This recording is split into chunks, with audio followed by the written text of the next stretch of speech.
সুপ্রিয় সপ্তম শ্রেণীর শিক্ষার্থীবৃন্দ, আসসালামু আলাইকুম and welcome to ark English care. আজকের ভিডিওতে আমি আলোচনা করব তোমাদের সপ্তম শ্রেণীর ইংরেজি বইয়ের unit 6 lesson 8 the selfish giant 1 এখান থেকে। তো আজকের ভিডিওতে আমি সম্পূর্ণ লিসনটি আলোচনা করব। তো প্রিয় শিক্ষার্থীরা, বুঝতেই পারছো ভিডিওটি কতটা গুরুত্বপূর্ণ হতে যাচ্ছে। সেলফিশ জায়ান্টের গল্পটি হচ্ছে অত্যন্ত সুন্দর একটি গল্প এবং শিক্ষণীয় একটি গল্প, যে গল্পটি আমরা পর্যায়ক্রমে জানতে পারবো। তো আজকে আমরা শুরু করছি দ্য সেলফিশ জায়ান্ট 1। তো প্রিয় শিক্ষার্থীরা দেখো, এখানে শুরুতেই বলা হয়েছে look at the pictures, answer this questions. ছবির দিকে তাকাও, তারপরে প্রশ্নগুলোর উত্তর দাও। অর্থাৎ এখানে একটি ছবি দেওয়া আছে এবং ছবিটি হচ্ছে একটা ফ্যামিলি গ্যাদারিং এর একটা ছবি দেওয়া আছে এবং প্রশ্নগুলো কি করেছে দেখো, who do you think this people are, অর্থাৎ এই লোকগুলো কারা বলে তুমি মনে করো। এরপর হচ্ছে where do you think they are, তুমি কি মনে করো যে তারা কোথায় আছে। Can you guess what they are doing, তুমি কি অনুমান করতে পারো তারা কি করছে। এরপর আমরা দেখতে পাচ্ছি যে এখানে একটি গল্প রয়েছে দ্য সেলফিশ জায়ান্ট নামে, এবং তারপরে সি নাম্বার এখানে একটি কাজ দিয়েছে এবং কাজটি হচ্ছে how do you know that the giant is selfish, অর্থাৎ তুমি কিভাবে জেনেছো যে দৈত্যটি স্বার্থপর। এরপর ডি নাম্বারে বলেছে have you ever seen any garden or park, তুমি কি কখনো কোনো বাগান বা পার্ক দেখেছো। হোয়ার ইজ ইট, এটা কোথায়। Describe it using the following clues, তাহলে এটা বর্ণনা করো যে নিচের যে ক্লুগুলো দেওয়া রয়েছে এইগুলো ব্যবহার করে, যেমন how big, tree, flowers and fruits, play corner and any other attractions, এবং যদি অন্য কোনো আকর্ষণ থাকে সেই সম্পর্কে। তো প্রিয় শিক্ষার্থীরা, আজকের ভিডিওতে আমরা এই সকল অ্যাক্টিভিটিগুলো সম্পন্ন করতে চলেছি। তো লিসনটি শুরু করার পূর্বে এখান থেকে কিছু গুরুত্বপূর্ণ ওয়ার্ড মিনিং তোমাদের দেব, যাতে করে তোমরা লিসনটি বুঝতে পারো। এরপরে আমরা এই টেক্সটটিকে বাংলা অর্থ সহ লাইন বাই লাইন পড়বো, তারপরে যে বাকি অ্যাক্টিভিটিগুলো রয়েছে সেগুলো সম্পন্ন করব। তো দেখো, এখানে গুরুত্বপূর্ণ ওয়ার্ড মিনিং রয়েছে। গ্যাদারিং মানে হচ্ছে সমাবেশ, ক্যারিড অন চালিয়ে যাওয়া, লাফটার হাস্য, কনভারসেশন কথোপকথন, পয়েন্ট আঙ্গুল দিয়ে নির্দেশ করা, টেল গল্প, সেলফিশ স্বার্থপর, গ্রাফ মানে হচ্ছে রুক্ষ বা কর্কশ, এরপর হচ্ছে ট্রেসপাসার অনধিকার প্রবেশকারী, লাভলি মনোরম, সফট নরম, গ্রাস ঘাস, ফ্লাওয়ার্স ফুল, ফিল্ড পরিপূর্ণ। এরপর হচ্ছে সুইট মিষ্টি, অ্যাফ্রেড ভয় পেয়েছিল, ওয়াল প্রাচীর। তারপর হচ্ছে নোটিস বিজ্ঞপ্তি, পানিশড শাস্তি দেয়া। তো প্রিয় শিক্ষার্থীরা, এখান থেকে গুরুত্বপূর্ণ কিছু ওয়ার্ড মিনিং দেখে নিলাম। এখন আমরা যে গল্পটি রয়েছে সেই গল্পটিকে আমরা লাইন বাই লাইন বাংলা অর্থ সহ পড়ব। তো তোমাদের সুবিধার্থে গল্পটি আমি এখানে সাজিয়েছি এবং প্রত্যেকটা লাইনের পরেই তার বাংলাটা দিয়েছি, যাতে করে তোমরা বুঝতে পারো। তো গল্পটি শুরু হয়েছে দেখো, The family gathering in the yard carried on with laughter and conversation. উঠোনে পরিবারের সমাবেশ হাস্য ও কথোপকথনের মাধ্যমে চলছিল। At one point, the children asked their grandfather to tell them a story. এক পর্যায়ে শিশুরা তাদের দাদুকে একটি গল্প বলতে বলল। So he began to tell the tale of a selfish giant who had a beautiful garden. তাই তিনি একটি স্বার্থপর দৈত্যের গল্প বলা শুরু করলেন, যার একটি সুন্দর বাগান ছিল।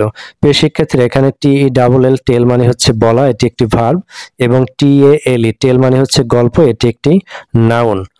এরপরে দেখো, গল্প শুরু হয়েছে দ্য সেলফিশ জায়ান্ট স্বার্থপর দৈত্য। Every afternoon as they were coming from school the children use to go and play in the giant's garden. প্রতিদিন বিকেলে স্কুল থেকে ফেরার পথে শিশুরা দৈত্যের বাগানে খেলতে যেত। It was a large lovely garden with soft green grass. এটি ছিল একটি বড় সুন্দর বাগান, যেখানে ছিল কোমল সবুজ ঘাস। Here and there over the grass stood beautiful flowers. ঘাসের উপর এখানে ও সেখানে ফুটেছিল সুন্দর ফুল। All around the garden were trees filled with sweet fruit. বাগানের চারপাশে ছিল মিষ্টি ফলে পরিপূর্ণ গাছ। The bird sat on the trees and sang so sweetly that the children use to stop their games in order to listen to them. পাখিরা গাছে বসে এত মিষ্টি গান গাইত যে শিশুরা তাদের খেলা থামিয়ে গান শুনত। How happy we are there, they cried to each other. আমরা এখানে কতই না সুখী আছি, তারা একে অপরকে বলতো। One day the giant came back. একদিন দৈত্য ফিরে এলো। He had been to visit his friends in a distant land and had stayed with him for 7 years. সে দূরের দেশে তার বন্ধুর সঙ্গে দেখা করতে গিয়েছিল এবং 7 বছর ছিল সেখানে। When he arrived, he saw the children playing in his garden. যখন সে ফিরে এলো, তখন সে দেখলো শিশুরা তার বাগানে খেলছে। What are you doing here? cried the giant in a very gruff voice. তোমরা এখানে কি করছো? দৈত্য কর্কশ কণ্ঠে চিৎকার করলো। The children ran away in fear. শিশুরা ভয় পেয়ে পালিয়ে গেল।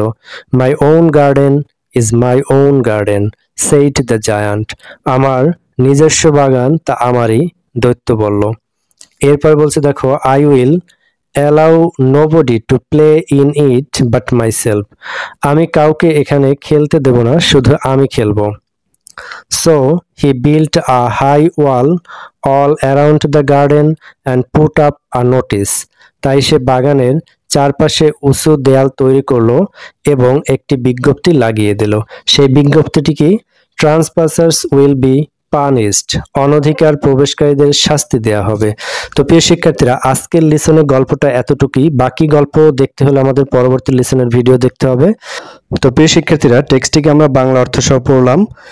এরপরে আমাদের লিসনের শুরুতে যে নাম্বার 3টি প্রশ্ন দেওয়া ছিল, সেই প্রশ্নের আনসারগুলো এখন আমরা একটু দেখে নেব। তো দেখো, এখানে প্রথমেই রয়েছে who do you think this people are? এই লোকজন কারা বলে তুমি মনে করো? তো আমাদের আনসার হচ্ছে দেখো, I think this people are Zishan's uncle, aunt and his parents, cousins and grandfather. এরপর দেখো আমাদের পরবর্তী যে প্রশ্ন এখানে বলেছে, where do you think they R?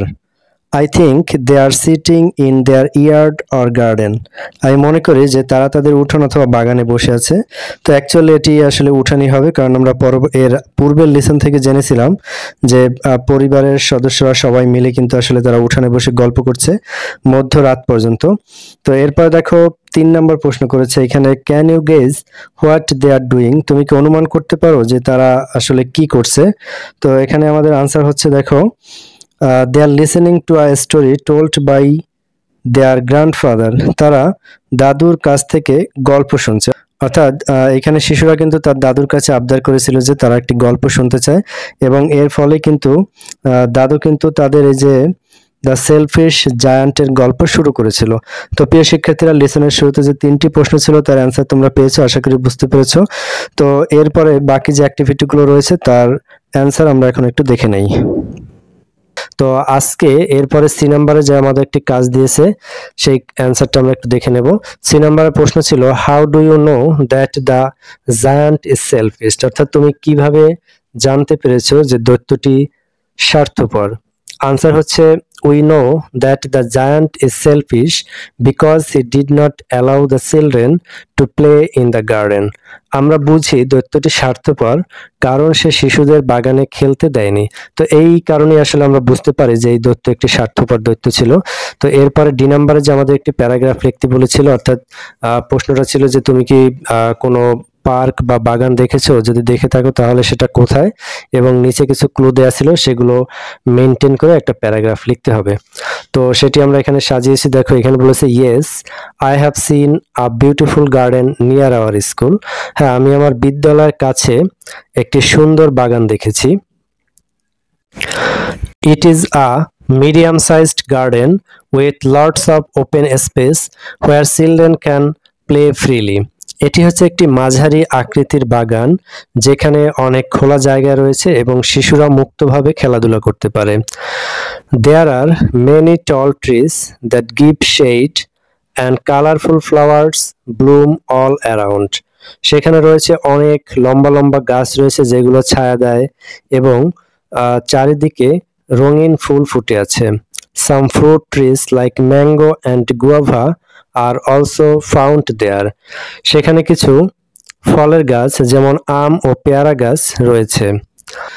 The garden also has walking paths, benches to sit on, and even a small pond, which makes it more attractive. এই বাগানটিতে চলাচলের জন্য রাস্তা রয়েছে, বসার জন্য বেঞ্চ আছে, এমনকি একটি ছোট পুকুর রয়েছে যা এর সৌন্দর্যকে আরো আকর্ষণীয় করে তোলে। I really enjoy spending time there with my friends. আমি এখানে আমার বন্ধুদের সাথে সময় কাটাতে পছন্দ করি। তো প্রিয় শিক্ষার্থীরা, ডি নাম্বার যে প্যারাগ্রাফটি দিয়েছিল দেখো, সেটিও কিন্তু আমরা করেছি। তো আশা করি তোমরা বুঝতে পেরেছো, এবং তোমাদের সুবিধার্থে সম্পূর্ণ প্যারাগ্রাফের এখানে বাংলাটা আমি দিয়েছি। তো দেখো বাংলাটা হচ্ছে, হ্যাঁ আমি আমাদের স্কুলের কাছে একটি সুন্দর বাগান দেখেছি। এটি একটি মাঝারি আকারের বাগান যেখানে খোলামেলা জায়গা আছে, শিশুরা অবাধে খেলতে পারে। সেখানে অনেক উঁচু গাছ আছে যেগুলো ছায়া দেয় এবং চারপাশে রঙিন ফুল ফোটে। কিছু আম আর পেয়ারা গাছও রয়েছে। বাগানে হাঁটার পথ, বসার বেঞ্চ এবং একটি ছোট পুকুর আছে যা একে আরো আকর্ষণীয় করে তুলেছে। আমি আমার বন্ধুদের সঙ্গে সেখানে সময় কাটাতে খুব উপভোগ করি। তো প্রিয় শিক্ষার্থীরা, তোমরা এটির একটি স্ক্রিনশট রাখবে এবং পরবর্তীতে এটি দেখে প্র্যাকটিস করতে পারবে। তো আশা করছি তোমরা ভিডিওটি বুঝতে পেরেছো এবং ভিডিওটি তোমাদের ভালো লেগেছে। আর ভিডিওটি যদি তোমাদের ভালো লেগে থাকে তোমরা লাইক, কমেন্ট, শেয়ার করবে এবং অবশ্যই চ্যানেলটি সাবস্ক্রাইব করে পাশে থাকবে। আর পরবর্তী লিসনের ভিডিও দেখার আমন্ত্রণ জানিয়ে আজকের ভিডিওটি এখানেই শেষ করছি। আল্লাহ হাফেজ।